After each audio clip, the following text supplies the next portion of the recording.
If the church keeps doing what it has been doing for decades in connection to disciple making, we will continue to see a decline in Christianity in our time. Yeah, the stats say that too. I've seen reports. Because when we began to believe a small gospel that was man-centered and focused on our afterlife in heaven, while we just kept attending church, trying not to sin here on earth, we lost the one true mission of the church, make disciples. Okay? There's no better time than today to start changing our minds, getting some equipping, changing the church, and starting to change the world in light of what Jesus commanded us to do and promised us he would do with us, right? Yeah.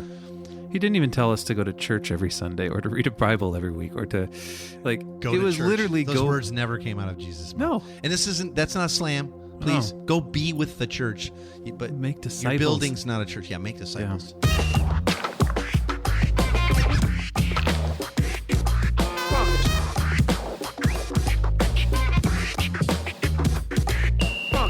Welcome to the Everyday Disciple Podcast, where you'll learn how to live with greater intentionality and an integrated faith that naturally fits into every area of life. In other words, discipleship as a lifestyle. This is the stuff your parents, pastors, and seminary professors probably forgot to tell you. And now, here's your host, Caesar Kalinowski. All right. How you doing today? I am feeling more rested than I have in a really long time. And that's because I think I've been sharing with you, I've been getting some back-to-back vacations, not like week after week after week, but in the last several months, we're kind of catching up after 2 years and nothing, given what was going on in the world. But last week, I was able to do an amazing trip on a boat through the San Juan Islands up here in the Puget Sound. If you've never seen the Puget Sound in the Pacific Northwest, it's all saltwater, whales and seals and porpoises and all that stuff. It's like God drug his hand up hundreds and hundreds of miles up into the mainland from the coast. So it's all saltwater, but it's real flat. And we went from island to island, stayed at different ports, ate different food, fished, collect oysters, and ate those. It was amazing. And it was pretty darn restful. I sent a picture of myself on the trip to Tina, and she was like, I don't know if I've ever seen you look more rested and relaxed. It was amazing. And that's kind of how I felt. I got to be honest with you. So I'm feeling pretty good. I hope you're doing pretty good. Hey, I'm also guessing you're looking toward another ministry year. Depending on when you're hearing this, if you're hearing it right when we're dropping this episode, you're probably looking toward another ministry year, getting started and wondering what will be different, or how you'll start to move the needle when it comes to your discipleship systems and reproduction. Am I right? And if you'd say to me, well, the problem is my people, they don't have time in their schedules for discipleship and outreach. Or you're feeling tired and frustrated with trying to get your people to do more or what they should be doing, we'd love to help you. So if you're interested in learning a full framework for discipleship and mission, if you want to grow in your gospel fluency, all that stuff, and help all your people do that, be it starting with your family or your small group or your whole entire church, love to do that. Let's set up a short Zoom call, get to know you a little better, can answer any questions, tell you all about it. Just head on over to everydaydisciple.com/coaching, and we'll talk a little bit more about the coaching today on the podcast, but we'd love to help you out if you're interested, and I'll bet you are, or you wouldn't be listening to the podcast right now. So today we're going to look at a bunch of false beliefs and misconceptions, bad practices, and faulty church tradition connected to discipleship, and really the way that the church in the West over the past 50, 60 or more years has understood it, and how all that has shaped our lack of discipleship or the present discipleship crisis that we're experiencing in much of the church today, or at least I keep hearing it called that. And we might poke a couple bears along the way today. Some of those things that we tend to hold so sacred because that's how we've always done it. So we're going to do it anyway. There's a lot of talk about the need for discipleship these days. I'm glad for that, and some much needed renewed focus on microgroups and such. But too much of that is unfortunately just, I think, refurbished small groups. When I sit in on the webinars and I talk to people about what they're doing, they're all excited, and it's really just still pretty inward, self-focus, and not the level of true change and momentum toward making disciples who make disciples in everyday life that's really needed. And so what I want to talk about today is changing your mind about discipleship, or helping change other people's minds, like your elders or staff, who knows. I think there's some serious key issues that need addressing. And until we believe differently, we won't really start to make the changes that we need to make. Take a listen as Heath and I get into 10 misconceptions that we think need to be addressed. We were talking ahead of time, and you've kind of broken this down into like a list of things that we really need as leaders and even just as Christians to change our mind and our practice about when it comes to discipleship. So maybe we can get into that with your first thought.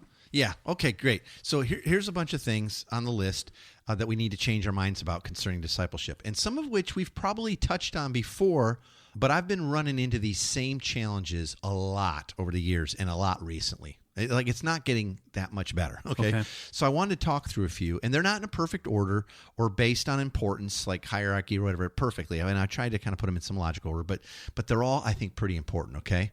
So here's the first one. Okay.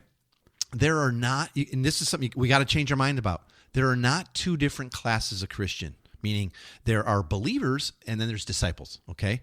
There should be no difference in what it means to be a believer or a disciple. So we got to believe that. See, true believers or followers of Jesus will seek to increasingly live his life for his glory and for the glory of the Father, right? Yep. So to say you can be a Christian or like he's a believer but he's not a disciple, that's false. I just don't see that in Scripture. But we want to kind of say, well, but that's just the reality of it, man. Well, that comes from a small little false gospel. See, if we think the gospel is say a prayer, get out of heaven, sin management until Jesus gets back or we die and go to heaven, well, then guess what? Then people could say, well, that's a Christian because he said the prayer, but yeah, no, they don't really follow Jesus or try to live like him or make other disciples. That'd be like a fish saying, I choose to believe I'm a fish. Like I've invited fish into my heart, whatever. And I want to benefit from all that it is being a fish, but I never go into the water. I leave that to other people. Sure. That's just goofy. Maybe that's not goofy, the best analogy, but that's goofy. We've got to believe that. So we've got to start looking out across our communities, across our churches, and going, you know what? If they confess Christ, then they are disciples, and they get to, they get to make disciples. Yeah, and even Jesus, right? Like, if you claim to be a follower of Jesus, he said to go out and make disciples. That wasn't an optional thing. Like, you have to be a disciple. You say, well, what about all the rest of the crowds? Yeah, well, he thinned them constantly because when he called them to lay down their whole life, very few followed. And he even said to his disciples, hey, listen, the road is super narrow. Yep. And most will not live it. Yeah, you're right. Right? And they'll go back to religion. It's the easy thing to do. Yep, it is. So anyway, here's the next thing I think we got to change our mind about. And it kind of follows this last one. Discipleship flows out of our God-breathed identity, not out of religious obligation and activity. Yep, you're right. Right? Like until we start thinking of it, it's like, well, no, like you're supposed to make disciples, and so like, all right, I got to get through these classes or whatever. Like, no, we are a family because God's our common Father. We're missionaries because we have a missionary God who sent a son on a mission, who then challenged us and commanded us to go out and make disciples. We're servants like Jesus was. That's what it means to be a Christian. That's what it means to be a disciple. We're a family of missionary servants, now sent as Jesus' disciples to make more disciples of Jesus. Yeah. That is who we are. And I've said that phrase a zillion times before on the show. But we've got to change our mind about that. Discipleship flows out of identity, not out of religious obligation. Yeah, it's beautiful. Because when it flows out of obligation, we're too busy. Like, it's not, like when you have to do something, it's like, good luck. That leads right back to the last one. Well, I'm a Christian, but I don't really have a lot of time for that. Like, probably when I retire or something. Who knows, right? No, identity, it changes everything. Oh, man. Okay, third one. Discipleship is a lifestyle, not a set of classes, and it takes time. Yep. Like, we got to change our mind about that. And I know a lot of people right now are going, yeah, man, you're right. It's not a set of classes. But most churches are structured to have like a set of classes. Like, if they even do, if right? They do it, yeah. If they even do, right? Yeah. Even if they do. So discipleship's a lifestyle. And by the way, it reminds me, we did a two-parter, which we don't do that often, but we did a two-part episode, creating the right discipleship environment. And it's really... I do remember that. Yeah. And so go check out both parts 1 and 2 of that. It's called Creating the Right Discipleship Environment. And if you just want to Google it, just put that in. And part 1 and part 2 are in there. And it really goes through, like, what did Jesus' lifestyle look like? And that's why he was able to make disciples that went on to make disciples and change the whole world. And we're still here talking about it, right? Yeah. So we got to make that shift. Discipleship is a lifestyle, not a set of classes, which means it's going to take time. Yeah. Sorry. Well, I remember growing up in the church and hearing like, well, how else are you going to be discipled if you're not here on Wednesday night? Like, well, if it's just happening on Wednesday nights, I'm probably not discipling. Or Sundays, yeah, right. Yeah, it's so much more than that. And here's number 4. See, they not a bad order. These are kind of leading into each other. You got to change your mind about this. Discipleship does not happen effectively from just hearing sermons. What? It's just one more sermon, and we would be the most mature body of people, and our whole city would be changed. Now, and I don't want to say that sermons have nothing to do with our discipling, because if the gospel's being proclaimed and it's helping us move from unbelief to belief about things, that's a part of it.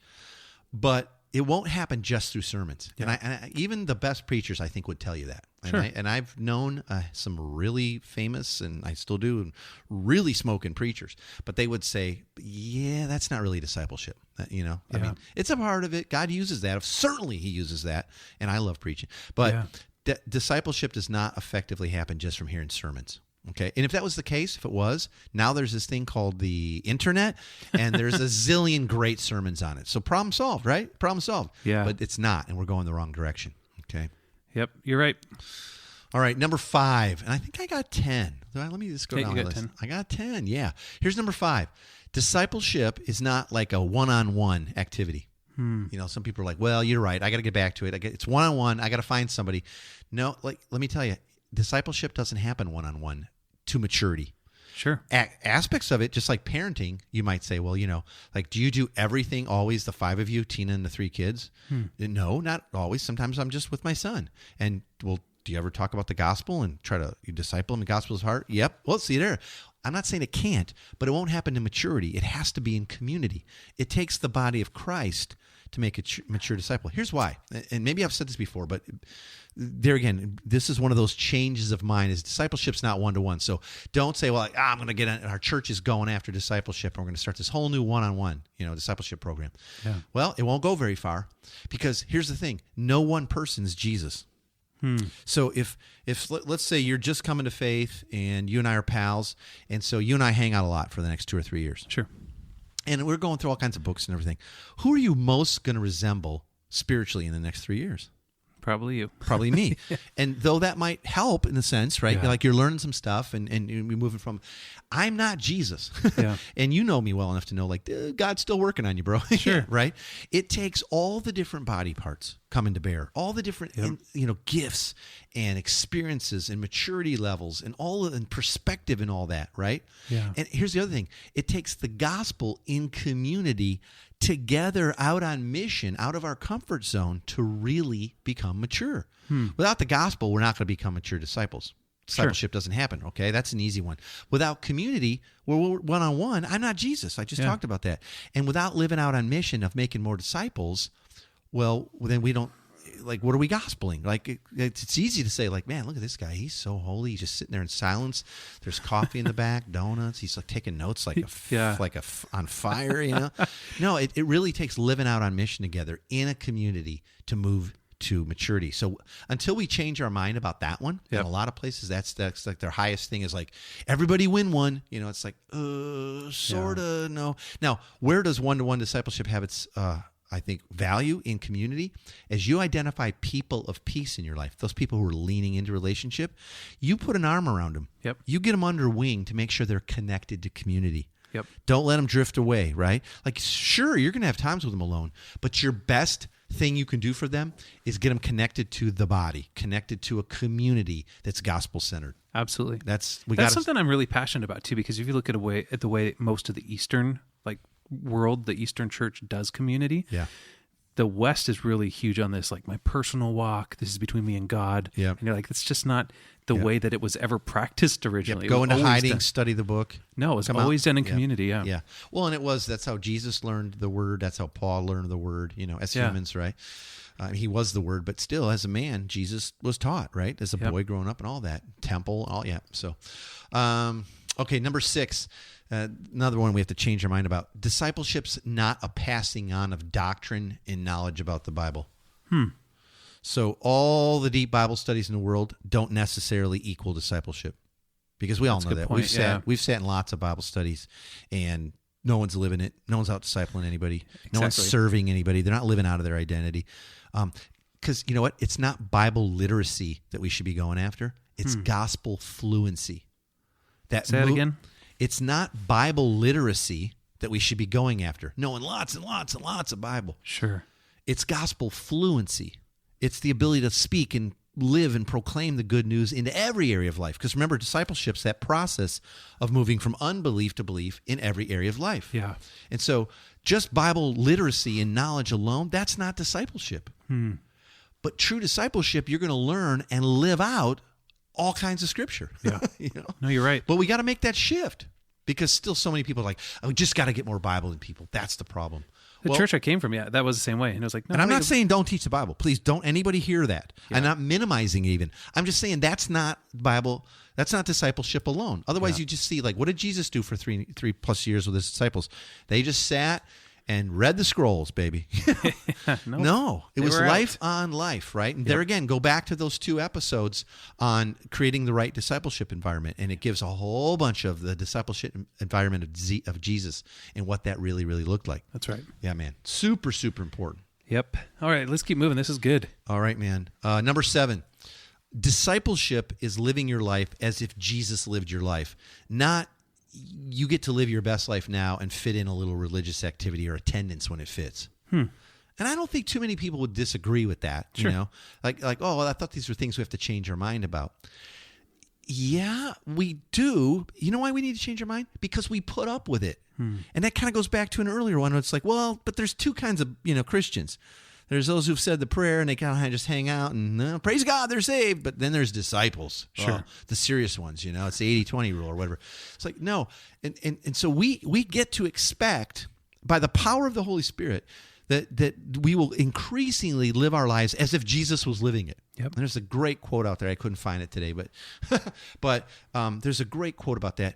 And it's not just assuming, well, they said the prayer and they're all building that American dream and living their life, and they kind of show up that the average now is 1.7 times a month, and when it fits, but they're not really involved in community that much, but that's just kind of how it is these days. No, discipleship is living your life as if Jesus lived your life. Guess what he was focused on? It wasn't like building his business and getting the best house, didn't own one, didn't have a business. It was his Father's glory and helping people understand and live in the kingdom and then pass it on. Like make disciples and teach them everything I've taught you. Live with them the way I did, right? Help them obey all this stuff and live this out. That's life in the kingdom. That's where they're going to have their best life now. Yeah.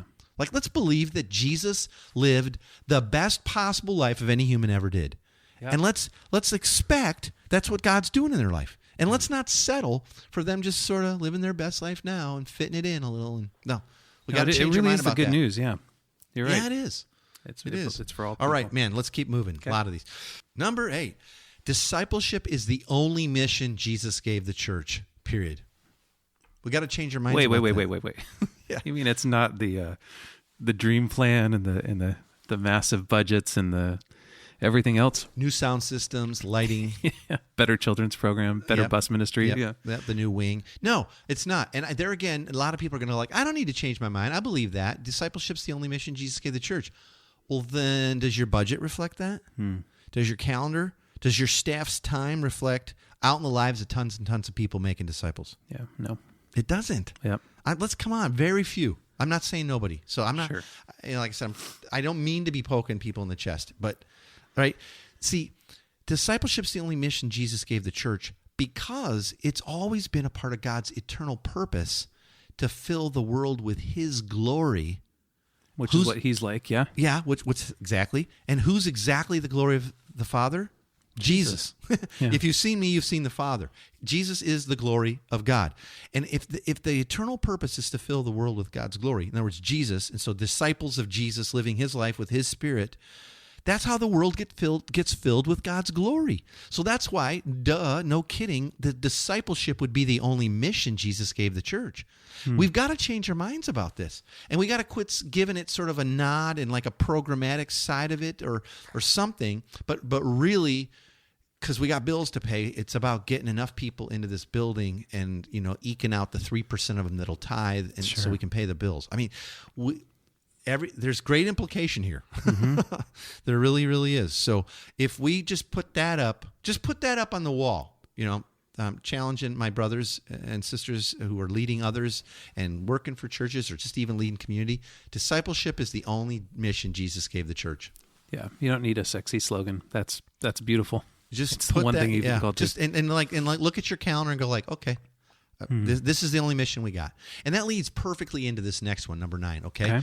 Discipleship's not the job of one person or one department in your church. That's so good. Okay? It's not. You don't just pay your pastor to do it. This is all hands on deck. You know, or the person who's like, the director of discipleship ministries. Like, and I know a lot of people, you're going, that's my job, or I just hired somebody like that. Well, good on you, because you're trying to move the right direction. But if pastors and elders and all of your staff, et cetera, are not living this as a lifestyle and priority themselves, well, this is never going to change. Yeah. You can't say, well, we're all busy running the program over here, so this one guy's going to help other people go out and make disciples. No.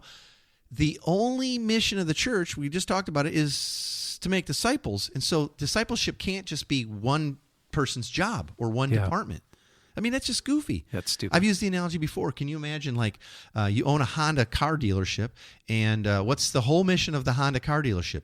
Sell Hondas, right? Take care of Hondas, repair them, but sell Hondas. And you're like, yeah, well, there's a guy whose job that is, but the rest of us, it's something else. Like, what are you doing? Well, like we work on the lighting and like making sure the coffee's made and the chairs are set up right and the lighting's just right. And we move the cars around a lot and we talk about how cool it is to drive. In fact, every week I talk about how awesome driving Hondas is, but you selling any? Nah, that's, we hired a guy, sales manager. Yeah. But he doesn't like, but you know what? Sales manager doesn't drive a car and he doesn't like Hondas particularly. Like, what? No, but he says there's a guy that does and he works here. Like, what? Yeah, it's so backwards. No, like, we got to change our mind about it. Discipleship's the only mission, period. Yep. And it's not one person's job. Okay. That's so good. Okay. And here's number 10. Okay. Maturity in Christ will only come from disciples making disciples. Like, if you want to be a mature Christian, you got to get into the game. You got to make disciples. Yeah. And I just share that from experience because I spent a lot of years studying and listening to sermons and doing all the classes and signing up for all the programming and really all that. It wasn't until we really got into community and started living this life and I'm talking even as a pastor, sure, that like discipling each other and the life on life and the sanding down of my fear and my preference and my selfishness and all that. Like you there's no way to mature like living in a gospel-centered community on mission. There's just not. There's not. If you want to be mature, make disciples. If you want to have a church that's mature, disciple people, and mature disciples make disciples. That's right. So don't say, well, our church is pretty mature, or there's couples that are super mature. You know how I'll know if they're mature? They're making disciples. Yeah. Don't tell me you're a mature disciple, but I don't make disciples. You couldn't be. Yeah, it's impossible. It's impossible. You're neglecting the very thing Jesus told you to do. Yeah, absolutely. Yeah, absolutely. But it does seem like people and pastors and church leaders will really need to wrestle with the implications of changing their beliefs in connection to each one of these, right? Yeah, because in everybody's context, how they specifically work out these 10 things, if they change their mind on them, there's, like you said, there's great implication. Yeah. Yeah, that's going to be important for sure. And it's going to be very easy to hear this episode, be slightly offended, nod for most of it, feel like, well, we're tackling a couple of those, and not make a whole lot of change though, or we're going to, I'm going to up my promotions on Sunday for our 101, 201, 301, and 401 Sunday school classes, going to get it done, But like I said earlier, if the pastors, elders, and staff are not living this as a lifestyle and a priority themselves, this is never going to change. Yeah. I recently saw a set of statistics that blew my mind. Okay. And it was crazy. This organization interviewed and polled a whole bunch of leaders, church leaders and pastors, right? Okay. So here's the statistics. Okay. Churches who identified training people to disciple others as the most significant area of breakthrough they had in the previous year, 20% of churches polled said that. Like, what the heck are you other 80% doing? I know, right? I know. 8 out of 10. But the 20 said, the most significant breakthrough we had was in actually training, equipping people to disciple. Wow. Okay. 48% of church leaders who identified training people to disciple others as the biggest growth opportunity for their church. Okay. So half of leaders said, our biggest growth 48% said our biggest growth opportunity is training people to disciple, Wow. And second place wasn't even close, according to the statistician, okay? Jeez. And then church leaders who believe that receiving training themselves is the most important next step for taking their discipleship process to the next level, 51%. God. Now, see, that one doesn't surprise me. Now, it surprises me that 51% of pastors say, hey, my biggest leap of growth and taking my church and discipleship to the next level is going to be me receiving training. And you know why that doesn't surprise me too much is that most people who are pastors were never discipled. It's true. They went through seminary, head knowledge. Yep. And most people will tell you been through seminary. I'm one of them. Yep. I didn't learn a whole lot about disciple making. No. It was more how to run a church. Sure. You know what I mean? Maybe how to preach or whatever, or be a Sunday school or worship leader or Sure. youth guy or whatever. And I love that because that's more than half that say it's a priority for me to receive training myself. And you know what? I don't want to shame anybody. Our church didn't exist when most of us hearing this today. We weren't raised in churches, even if you're pastoring, where you were discipled, where the gospel touched down in every area of life and how to speak it and live it. And it was a lifestyle, Sure. right? And people saw your life. And how was I trained? How was I discipled? Man, I was with people. I saw their parenting. I saw their marriages. I saw them fighting, forgiving, gospel in each other's hearts. That's how I learned. Yeah, and I did some seminary, great. Sure. But no, most didn't. And so, that's why we've given so much of our time in life to coaching people. Tina and I, it's the best thing we do. Yeah. Okay, I love the podcast more. No, no, I love the coaching we get to do. And I know that the folks we coach listen to the podcast as well. I love Sure. you guys. It's the greatest privilege we have is to help you disciple you, but in ways that are reproducible. So, and we're watching you make disciples who make disciples and change your churches, change your neighborhoods, little by little, and it's happening. I have to say, if there's any interest at all in being part of that 51% of leaders, church leaders who feel like that receiving training themselves is their most important next step, please check out the coaching that we offer. Okay, just in a little while here, we're going to be starting up some new cohorts. And even if you're hearing this like, whoa, I don't know when this was recorded, we're always coaching. All you have to do is go over to everydaydisciple.com/coaching. And that'll take you to a page. It'll kind of explain what we do. And you'll fill out a little thing to see if it's a good fit and if we want to talk and see if it's a good fit or not. It's not good for everybody because we're serious and coaching requires some effort. Yeah, there's some action items. Yeah, right. So anyway, if you're interested at all, everydaydisciple.com/coaching. I would love to have you. Now, we don't have tons of spots because we can only coach so many people. And the way you guys coach is, it's not like, hey, see you next week. Don't contact us. No, it's high touch. Yeah, you see my phone blows up all day with Voxer messages. I love it. It's my favorite part of the day. What's going on? These are like our family. Yeah. I want you to be a part of the family. All right. Awesome, man. You get to. All right. Let's wrap her up. Big three. Yep. And as always, we want to leave you with the big three takeaways from today's topic. If nothing else, you don't want to miss these. And you can get a printable PDF of this week's big three. It's all typed out for you as a free download by going to everydaydisciple.com/big3, BIG3. All right, Caesar, what are the big three for this week? All right, here's the big three. Don't miss these. First one, if the church keeps doing what it has been doing for decades in connection to disciple making, we will continue to see a decline in Christianity in our time. Yeah, the stats say that too. I've seen reports. Because when we began to believe a small gospel that was man-centered and focused on our afterlife in heaven, while we just kept attending church, trying not to sin here on earth, we lost the one true mission of the church, make disciples. Okay? There's no better time than today to start changing our minds, getting some equipping, changing the church, and starting to change the world in light of what Jesus commanded us to do and promised us he would do with us, right? Yeah. He didn't even tell us to go to church every Sunday or to read a Bible every week or to go it to was church. literally those words never came out of Jesus' mouth. No. And that's not a slam. Please go be with the church. But make disciples. Your building's not a church. Yeah, make disciples. Yeah. All right, number two. Okay, number two, God's eternal purpose has always been to fill the world with his glory, what he's like, his essence and love. So the grand mystery of the ages, Paul said it was the mystery revealed, is that he always planned to do that, filling the world with his glory, through disciples of Jesus, filled with God's own Spirit, making more disciples of Jesus all over the world. Every nation, every state, every city, every neighborhood, tribe, and tongue, okay? And you know what? We get to be a part of the fulfillment of God's eternal purpose. Yeah. Like what? Like what, are we gonna waste our lives? What, chasing the American dream? Die and we leave it all to who knows what? Yeah. Come on. Or the whatever country you live in. I know I've talked to other people who are like, we don't call it the American dream, but we call it the Swedish dream, you know, or the Norwegian dream life or whatever. It's crazy. All right, here's number 3. Okay. Talk through these 10 shifts in thinking with your church leaders or staff or a community. Like if you're bold enough, like right? Like I'll put all 10 in with the big 3. Okay. Okay. Or listen to the episode, you know, right? And pause it or whatever. And, do that, right? And decide on what the implications are for you and your people. Okay. Remembering that discipleship starts at home, the leader's home, and moves outward from there. Yeah. Okay. Get into a coaching relationship to learn how to be a disciple, how to be a disciple-making church or leader. Yeah.